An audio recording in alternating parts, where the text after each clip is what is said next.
पातशाह महाराज के सजे हुए पावन दरबार दीयां हाज़रियां भर रहे गुरु प्यार वाले सत संगी जनों, आओ बुलंद आवाज़ विच कलगीधर पातशाह जी की फतेह नाल सांझ बनाइए। आखो जी वाहिगुरू जी का खालसा, वाहिगुरू जी की फतेह। सिक्खी लहर के तहत अज दे इस विशेष गुरमत समागम की हाज़री भरदियां होया आप सरबत संगतां ने जिथे गुरबाणी के पाठ का लाहा प्राप्त किया है, अपने महान विरसे नूं याद करवाउंदियां वीरां वल्लों कवितावां उपरंत सत्कारयोग ज्ञानी जी पासों आप जी ने गुरबाणी की कथा बड़ी एकाग्रता बड़े सत्कार सहित श्रवण की है। ये यतन इस करके करने पैंदे हैं क्योंकि मनुख की चेता शक्ति याददाश्त बड़ी कमज़ोर है। तो ऐसे यतन सानू रल मिल के गुरु साहब जी की पावन हजूरी च बैठ के उन्हां महान कदरां कीमतां दा चेता करवाउण दा एक उद्यम हुंदे ने कि किधरे असी संसार दे अंदर दुनिया दीयां जिम्मेवारियां निभाउंदे होए ये ना भुल जाइए कि असी कौन हाँ, साडा पिछोकड़ की है ते साडा मकसद की है। जिहड़ा राही अपने घर तो तुर पवे ते भुल जाए कि मैं जाना कित्थे है, उन्होंने खेचड़ वध पैंदी है ते मंजिल कोई नहीं मिलती। मान लो कोई बंदा अपने घर तो तुरिया पर रस्ते च एड्रैस गवा गया भी मैं जाना कित्थे है, वो कदे किसी को पूछेगा, कोई अद्धा पता दसेगा, कोई नहीं दसेगा, कोई गलत राय पा देगा, उहदे लई बड़ी मुश्किल का समा बन जाता है क्योंकि उन्होंने मंजिल का चेता नहीं रहा, असल एड्रैस उहदे कोलों गवाच गया। जे असीं अपनी जिंदगी विच धन गुरु ग्रंथ साहब महाराज की मुबारक बाणी का दसिया होया मकसद भुल गए तो असी आले दुआले कोलों पूछांगे भी असी संसार विच क्यों आए हैं, सानू की करना चाहिए, असी कित्थे जाना है, तरह तरह दीयां गल्लां सानू सुनने वास्ते मिलणगीयां। अज समाज उजड़े रस्ते इस करके पिया होया है कि गुरु ग्रंथ साहब महाराज की मुबारक बाणी गुर पूछो तुम करो विचार, गुरु नूं पुछण दी बजाए असी भुले हुए आले दुआले कोलों पुछण दी कोशिश कर रहे हैं भी असी की करिए। तो जिन्ना जिहदी कोई मत है, जिन्ना उहदे दिमाग च ख्याल आउंदा है, वो सानू दसदा है। तजर्बे असी वैसे अपनी जिंदगी विच बड़े करते हैं, हर बंदा धर्म की दुनिया विच भी बड़े तजर्बे हो रहे हैं, आम समाज विच भी सुख प्राप्ति के लिए बड़े तजर्बे संसार कर रहे हैं, पर साडे हालात ये दसदे ने कि दसन वाले कच्चे ने ते तजर्बे सारे फेल हो रहे हैं। तो जे असी धन गुरु ग्रंथ साहब महाराज सच्चे पातशाह जी के पावन चरनां नाल जुड़ के धन गुरु ग्रंथ साहब महाराज नूं पुछीए, महाराज साडी जिंदगी का मनोरथ तुसी कृपा करके सानू समझाओ, क्योंकि तुसी एक ऐसे रहनुमा ते रहबर हो जिन्हां ने कदे किसी नूं उजड़े नहीं पाया बल्कि भुलेखे च पई होई लुकाई नूं तुसां सच दा राह दस्सिआ। तुहाडी मुबारक बाणी नाल जुड़ के किन्ने लोकां दे अंदर दी ठगी मर गई, उन्हां दे अंदर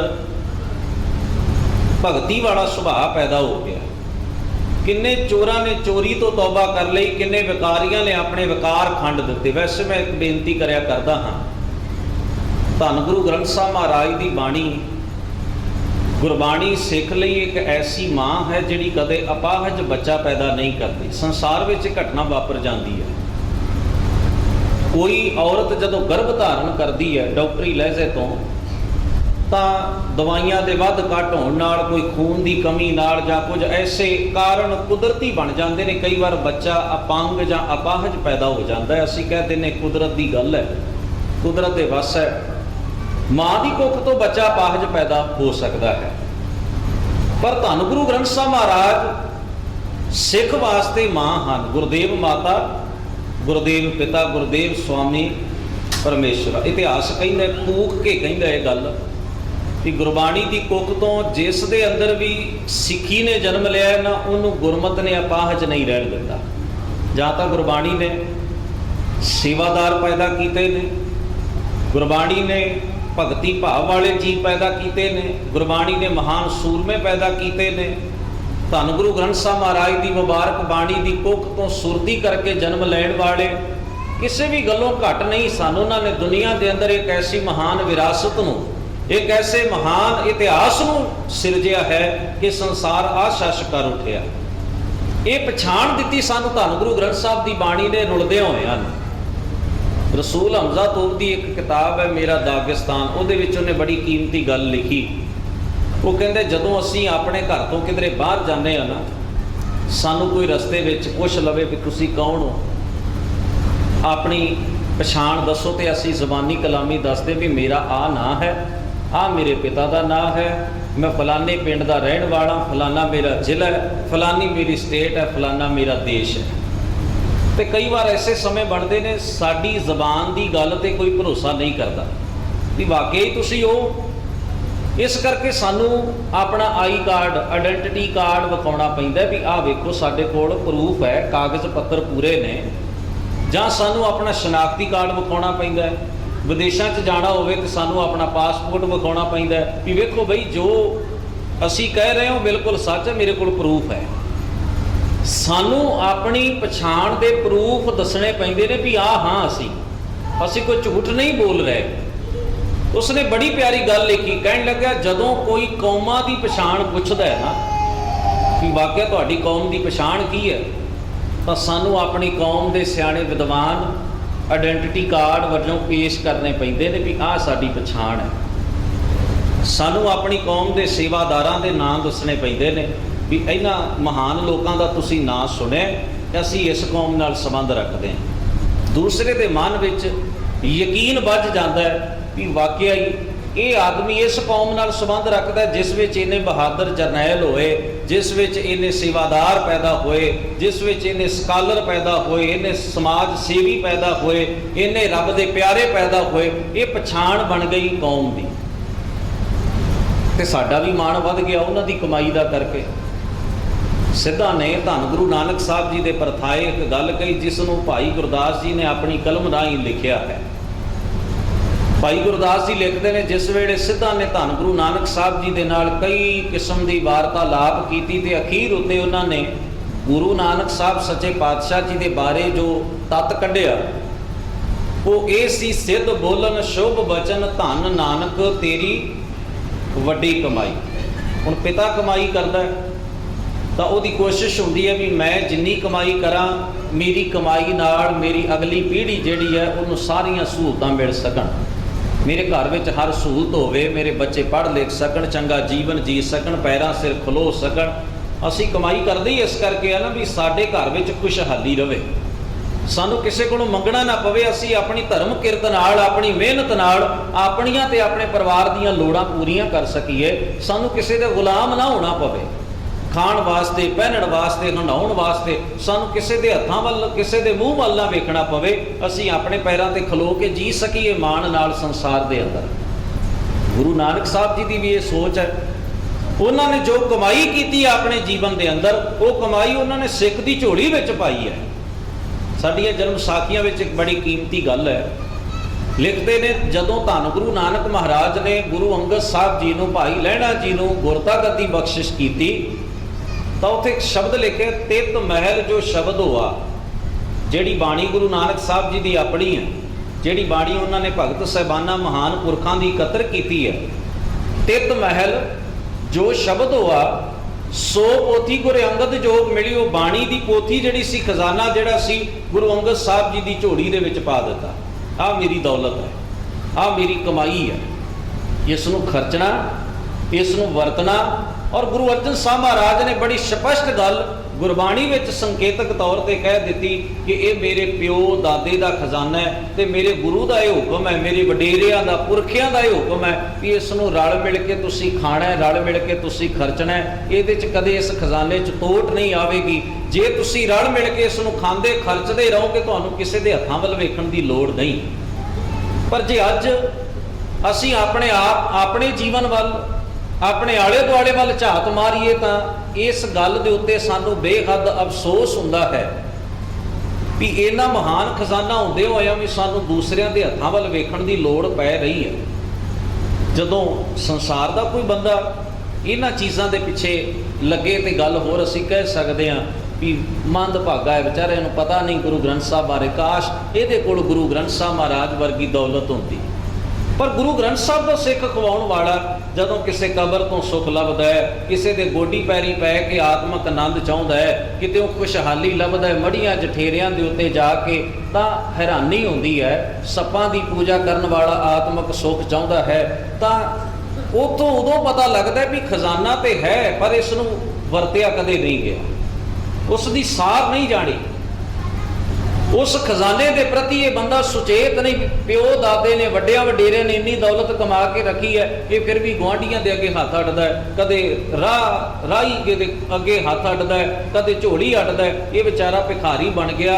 ਇਹਦਾ ਕਾਰਨ ਹੈ ਵੀ ਇਹਨੂੰ ਆਪਣੇ ਘਰ ਦੇ ਵਿੱਚ ਪਏ ਹੋਏ ਖਜ਼ਾਨੇ ਦੀ ਸਾਰ ਕੋਈ ਨਹੀਂ। ਘਰ ਦੇ ਵਿੱਚ ਪਏ ਹੋਏ ਖਜ਼ਾਨੇ ਨੂੰ ਇਹ ਵਰਤਦਾ ਨਹੀਂ, ਉਸ ਨੂੰ ਖਰਚਦਾ ਨਹੀਂ। ਹੁਣ ਖਿਆਲ ਕਰੀਏ, ਜੇ ਗਿਰਾਵਟ ਸਾਡੇ ਜੀਵਨ ਵਿੱਚ ਆਈ ਹੈ ਤੇ ਇਸ ਦਾ ਕਾਰਨ ਹੈ ਵੀ ਸਾਨੂੰ ਆਪਣਾ ਮਹਾਨ ਵਿਰਸਾ ਜਿਹੜਾ ਹੈ, ਸਾਡਾ ਪੁਰਾਣਾ ਜੋ ਇਤਿਹਾਸ ਹੈ, ਇਤਿਹਾਸ ਇਸ ਕਰਕੇ ਪੜ੍ਹਨਾ ਤੇ ਸੁਣਨਾ ਜ਼ਰੂਰੀ ਹੁੰਦਾ ਹੈ, ਸਾਂਝ ਬਣਾਉਣੀ ਜ਼ਰੂਰੀ ਹੁੰਦੀ, ਕਿਉਂਕਿ ਸਾਡੇ ਪੁਰਖਿਆਂ ਨੇ ਜਿਹੜਾ ਜੀਵਨ ਜੀਵਿਆ ਨਾ ਉਹ ਗੁਰੂ ਗ੍ਰੰਥ ਸਾਹਿਬ ਦੀ ਬਾਣੀ ਦੇ ਮੁਤਾਬਕ ਜੀਵਿਆ।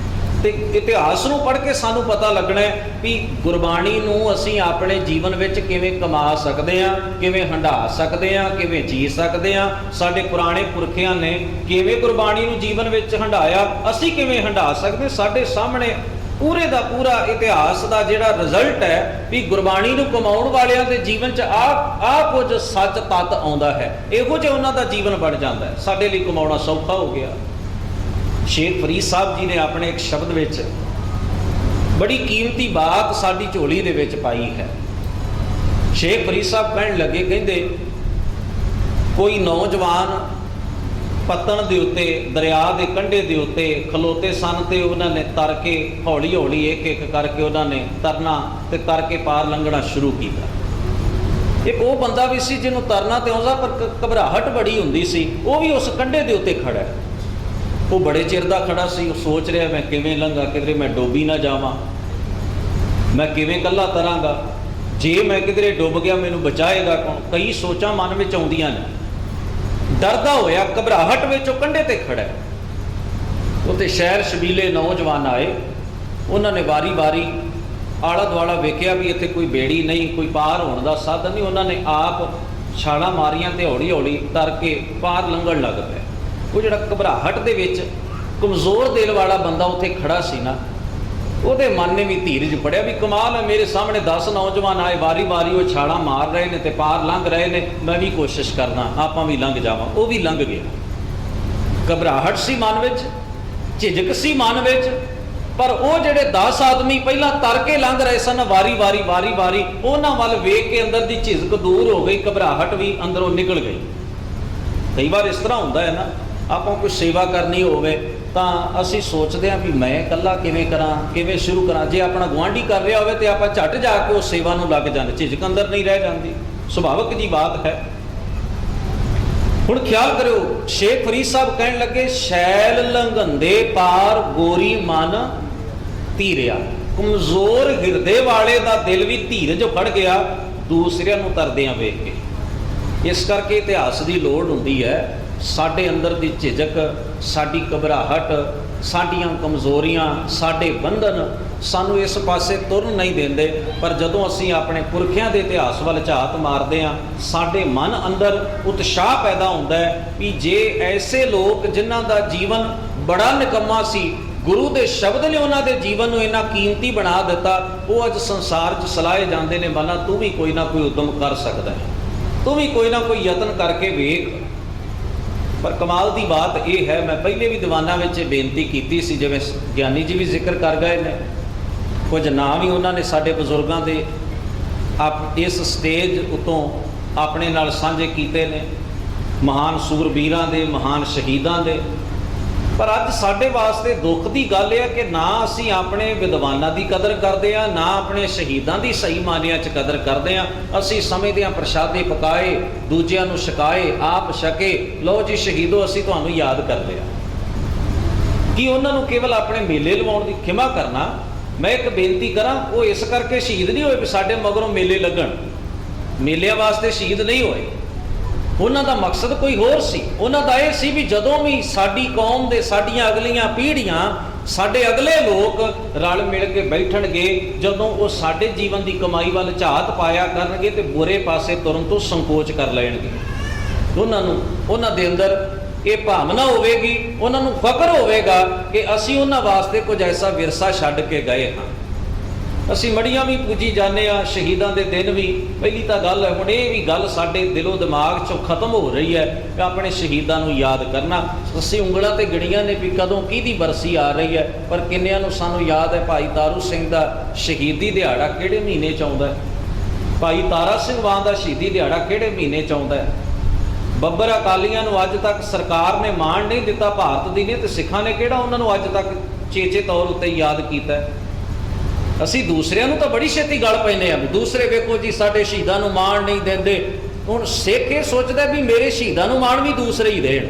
ਸਿੱਖਾ ਤੂੰ ਕਿੰਨਾ ਕੀ ਯਾਦ ਕੀਤਾ ਉਹਨਾਂ ਨੂੰ, ਖਿਮਾ ਕਰ। ਅਸੀਂ ਮੜੀਆਂ ਤੇ ਤਾਂ ਦੀਵੇ ਜਗਾ ਲੈ, ਅਸੀਂ ਕਬਰਾਂ ਦੇ ਉੱਤੇ ਮੇਲੇ ਤਾਂ ਗੱਜ ਵੱਜ ਕੇ ਲਾ ਦਿੱਤੇ। ਕਿ ਸਾਡਾ ਫਰਜ਼ ਨਹੀਂ, ਜੇ ਅਸੀਂ ਆਪਣੇ ਬਜ਼ੁਰਗਾਂ ਨੂੰ ਚੰਗੇ ਢੰਗ ਨਾਲ ਯਾਦ ਨਹੀਂ ਕਰਦੇ ਤੇ ਦੂਸਰਿਆਂ ਨੂੰ ਕੀ ਪੀ ਪਈ ਹੈ ਵੀ ਉਹ ਦੂਸਰੇ ਘਰੋਂ ਉੱਠ ਕੇ ਸਾਡੇ ਬਜ਼ੁਰਗਾਂ ਨੂੰ ਯਾਦ ਕਰਨ ਵਾਸਤੇ ਆਉਣ। ਇਹ ਅਸੀਂ ਹਾਂ, ਇਹ ਸਾਡੀ ਵਿਰਾਸਤ ਹੈ, ਸਾਡਾ ਪਿਛੋਕੜ ਹੈ। ਇਹ ਸਾਨੂੰ ਡੰਕੇ ਦੀ ਚੋਟ ਉੱਤੇ ਲੋਕਾਂ ਨੂੰ ਸੁਣਾਉਣਾ ਪੈਣਾ ਹੈ। ਕਿਸੇ ਦੀ ਕੋਈ ਮਜਬੂਰੀ ਨਹੀਂ ਕਿ ਉਹ ਆ ਕੇ ਸਾਡੇ ਘਰ 'ਚ ਸਾਨੂੰ ਆ ਕੇ ਵੀ ਆਓ ਤੁਹਾਡੇ ਬਜ਼ੁਰਗਾਂ ਦੇ ਉੱਠ ਕੇ ਦਿਨ ਮਨਾਈਏ ਤੇ ਅਸੀਂ ਸੁੱਤੇ ਰਹੀਏ। ਨਹੀਂ, ਅੱਜ ਅਸੀਂ ਉਹ ਪੁਰਾਣਾ ਇਤਿਹਾਸ ਭੁੱਲ ਰਹੇ ਹਾਂ।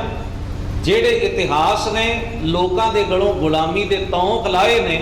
ਵੇਖੋ ਇਹ ਜਿਸ ਧਰਤੀ ਤੇ ਆਪਾਂ ਬੈਠੇ ਹਾਂ, ਦੁਆਬੇ ਦੀ ਇਹ ਧਰਤੀ, ਇਹ ਤੇ ਬੱਬਰ ਅਕਾਲੀਆਂ ਨੇ ਕਿਸ ਢੰਗ ਨਾਲ ਗੁਲਾਮੀ ਲੋਕਾਂ ਦੇ ਗਲੋਂ ਲਾਉਣ ਵਾਸਤੇ ਰਿਸਕ ਲੈ ਕੇ ਆਪਣੀਆਂ ਜ਼ਿੰਦਗੀਆਂ ਲੇਖੇ ਲਾਈਆਂ, ਜਾਇਦਾਦਾਂ ਨੂੰ ਕੁਰਕ ਕਰਾਇਆ।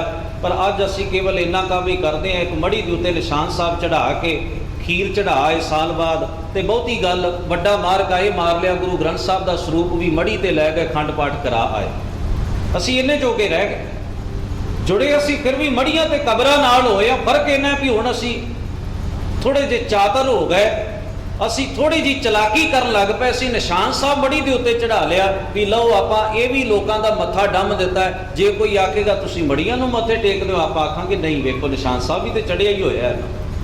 ਜੇ ਸਾਨੂੰ ਕੋਈ ਆਖੇਗਾ ਸਿੱਖੋ ਮੜੀਆਂ ਤਾਂ ਪੁੱਜਣੀਆਂ ਗਲਤ ਨੇ, ਆਪਾਂ ਗੁਰੂ ਗ੍ਰੰਥ ਸਾਹਿਬ ਦਾ ਸਰੂਪ ਹੀ ਉੱਥੇ ਲੈ ਗਏ। ਵੇਖੋ ਸਾਡਾ ਗੁਰੂ ਗ੍ਰੰਥ ਸਾਹਿਬ ਜਦੋਂ ਉੱਥੇ ਜਾ ਰਹੇ ਤੇ ਸਿੱਖ ਕਿਉਂ ਨਾ ਜਾਏ। ਅੱਜ ਅਸੀਂ ਇਹ ਚਲਾਕੀਆਂ ਵਰਤ ਰਹੇ ਹਾਂ। ਇਸ ਕਰਕੇ ਵੀ ਅਸੀਂ ਆਪਣੇ ਝੂਠ ਨੂੰ, ਆਪਣੀ ਮਨ-ਮਤ ਨੂੰ ਗੁਰਮਤ ਦਾ ਲੇਬਲ ਲਾ ਕੇ ਲੋਕਾਂ ਨੂੰ ਚੁੱਪ ਕਰਾ ਸਕੀਏ। ਪਰ ਸਤਿਗੁਰੂ ਦੇ ਪਿਆਰ ਵਾਲਿਓ, ਕਿ ਇਹ ਜਿਹੜੀਆਂ ਮਨ-ਮਤਾਂ ਗੁਰਮਤ ਤੋਂ ਵਿਰੋਧੀ ਕਰਮ ਨੇ, ਗੁਰਮਤ ਬਣ ਜਾਣਗੇ ਸਾਡੇ ਇਹਨਾਂ ਤਰੀਕਿਆਂ, ਇਹਨਾਂ ਯਤਨਾਂ ਦੇ ਨਾਲ? ਨਹੀਂ ਬਣ ਸਕਦੇ। ਸਾਨੂੰ ਆਪਣੇ ਵਿਰਸੇ ਪ੍ਰਤੀ ਆਪ ਸੁਚੇਤ ਹੋਣਾ ਪਵੇਗਾ।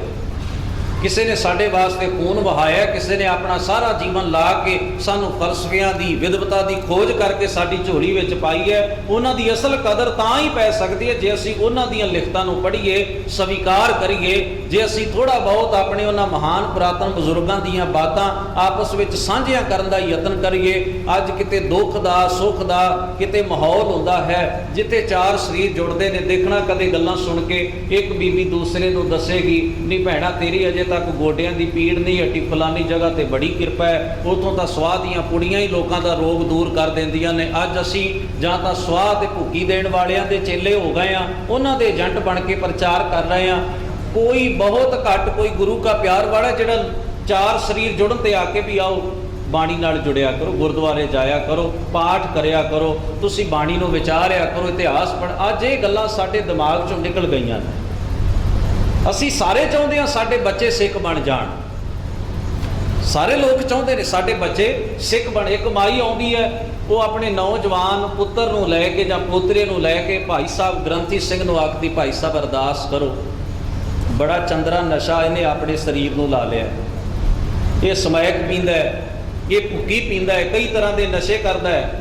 ਕਈ ਵਾਰ ਇਹਦਾ ਖੂਨ ਬਦਲੀ ਕਰਵਾਇਆ ਜਾ ਚੁੱਕਾ, ਬੜਾ ਖਰਚਾ ਹੋ ਗਿਆ। ਅਰਦਾਸ ਕਰੋ ਗੁਰੂ ਗ੍ਰੰਥ ਸਾਹਿਬ ਮਹਾਰਾਜ ਦੇ ਚਰਨਾਂ 'ਚ, ਕਿਸੇ ਤਰ੍ਹਾਂ ਇਹਦੀ ਇਹ ਮਾੜੀ ਲੱਤ ਛੁੱਟ ਜਾਏ। ਠੀਕ ਹੈ, ਗੁਰੂ ਅੱਜ ਵੀ ਗੁਰੂ ਦੀ ਗੱਲ ਨਾ ਸੁਣਨ ਵਾਲਾ, ਗੁਰੂ ਤੇ ਇਤਰਾਜ਼ ਕਰਨ ਵਾਲਾ ਵੀ ਜੇ ਮੁੜ ਕੇ ਗੁਰੂ ਕੋਲ ਆਉਂਦਾ ਨਾ, ਗੁਰੂ ਦਾ ਸੁਭਾਅ ਨਹੀਂ ਕਿ ਉਹ ਧੱਕਾ ਦੇਵੇ।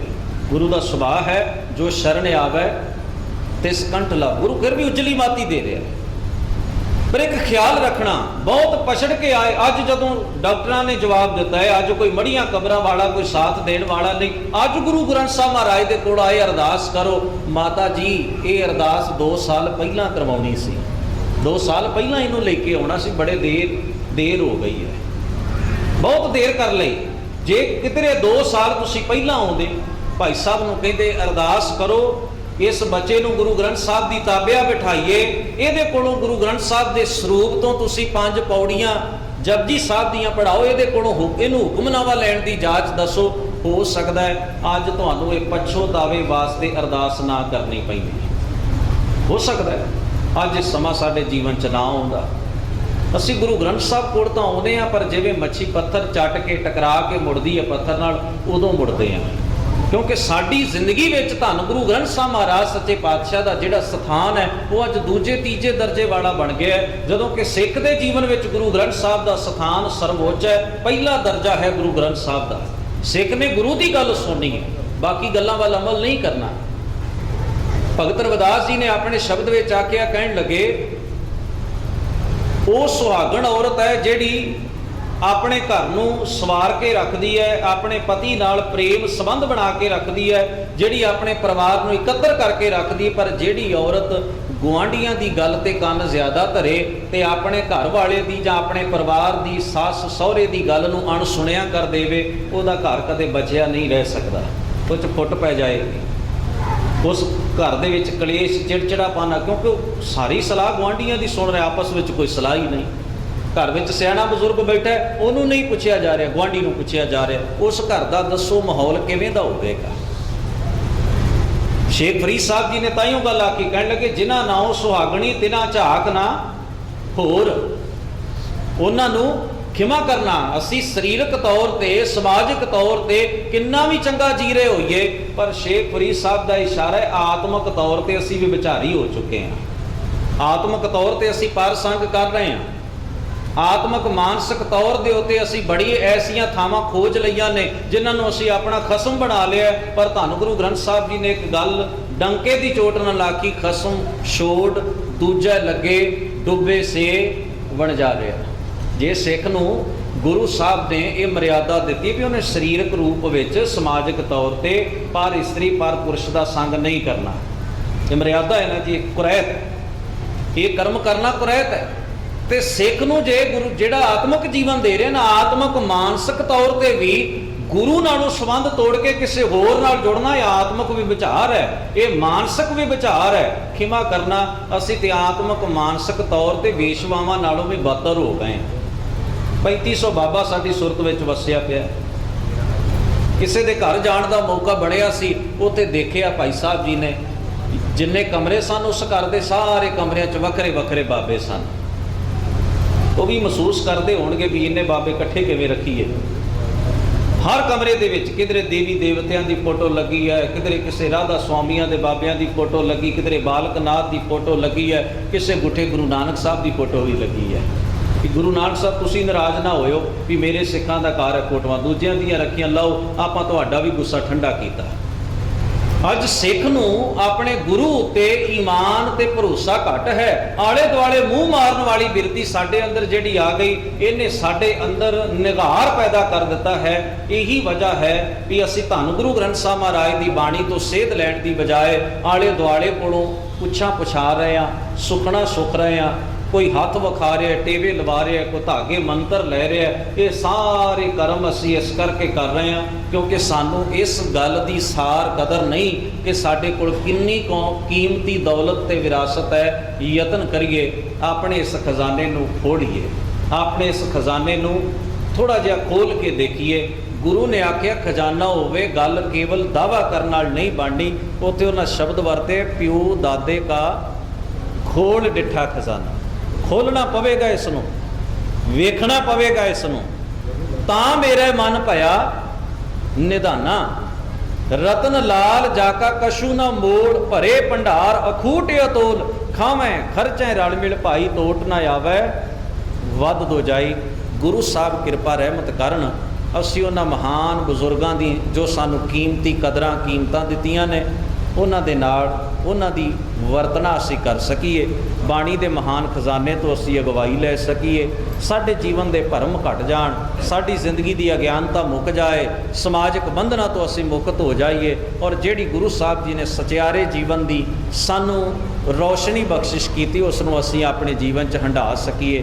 ਗੁਰੂ ਮਹਾਰਾਜ ਐਸੀ ਕਿਰਪਾ ਕਰਨ। ਸਾਰੀਆਂ ਸੰਗਤਾਂ ਦਾ ਬਹੁਤ ਬਹੁਤ ਧੰਨਵਾਦ ਹੈ। ਬੜੇ ਪਿਆਰ, ਬੜੀ ਇਕਾਗਰਤਾ ਨਾਲ ਆਪ ਜੀ ਨੇ ਗੁਰੂ ਦਰਬਾਰ ਵਿੱਚ ਬੈਠ ਕੇ ਗੁਰਬਾਣੀ ਦੀਆਂ ਵਿਚਾਰਾਂ ਨਾਲ ਸਾਂਝ ਬਣਾਈ ਹੈ, ਔਰ ਗੁਰਬਾਣੀ ਦੇ ਨਾਲ, ਇਤਿਹਾਸ ਨਾਲ, ਪੰਥਕ ਸਿੱਖ ਰਹਿਤ ਮਰਿਆਦਾ ਸ੍ਰੀ ਅਕਾਲ ਤਖਤ ਸਾਹਿਬ ਤੋਂ ਜੋ ਪ੍ਰਵਾਨਿਤ ਹੈ ਉਸ ਨਾਲ ਸੰਬੰਧਿਤ ਆਪ ਜੀ ਦੇ ਮਨ ਅੰਦਰ ਅਗਰ ਕੋਈ ਸਵਾਲ ਹੈ, ਕੋਈ ਸ਼ੰਕਾ ਹੈ, ਕੋਈ ਗੱਲ ਆਪ ਜੀ ਪੁੱਛਣਾ ਚਾਹੁੰਦੇ ਹੋ ਤਾਂ ਇੱਥੇ ਤੁਸੀਂ ਲਿਖ ਕੇ ਜਾਂ ਜ਼ਬਾਨੀ ਇਹਨਾਂ ਵੀਰਾਂ ਨੂੰ ਦੱਸ ਸਕਦੇ ਹੋ। ਗੁਰਮਤਿ ਦੀ ਰੋਸ਼ਨੀ ਵਿੱਚ ਜਿੰਨੀ ਕੁ ਮਤ ਬੁੱਧ ਹੈ ਉਸ ਦੀ ਵਿਚਾਰ ਆਪ ਸਰਬੱਤ ਸੰਗਤਾਂ ਨੂੰ ਉੱਤਰ ਦੇ ਰੂਪ ਵਿੱਚ ਦੱਸਣ ਦਾ ਯਤਨ ਕੀਤਾ ਜਾਵੇਗਾ। ਸੋ ਬੇਨਤੀ ਆ ਵੀਰ ਗੁਰਜੰਟ ਸਿੰਘ ਜੀ, ਵੀਰ ਸੁਖਵਿੰਦਰ ਸਿੰਘ ਜੀ ਦਦੇਰ, ਉਹਨਾਂ ਨੂੰ ਆਪਣੇ ਸਵਾਲ ਜਿਹੜੇ ਨੇ ਉਹ ਦੱਸ ਸਕਦੇ ਹੋ ਤਾਂ ਕਿ ਉਹਨਾਂ ਦਾ ਜਵਾਬ ਆਪ ਜੀ ਦੇ ਸਾਹਮਣੇ ਗੁਰਮਤਿ ਦੀ ਰੋਸ਼ਨੀ ਵਿੱਚ ਦਿੱਤਾ ਜਾ ਸਕੇ। ਬਾਹਰ ਕਿਤਾਬਾਂ ਦਾ ਸਟਾਲ ਲੱਗਾ ਹੋਇਆ ਹੈ, ਗੁਰਬਾਣੀ ਦੀਆਂ ਸਟੀਕਾਂ, ਇਤਿਹਾਸ ਦੀਆਂ ਕਿਤਾਬਾਂ, ਗੁਰਬਾਣੀ ਦੀਆਂ ਸੀਡੀਆਂ, ਗੁਟਕਾ ਸਾਹਿਬ, ਪੋਥੀਆਂ ਮੌਜੂਦ ਨੇ। ਆਪ ਜ਼ਰੂਰ ਕੁਝ ਨਾ ਕੁਝ ਆਪਣੇ ਘਰਾਂ ਨੂੰ ਲੈ ਕੇ ਜਾਓ।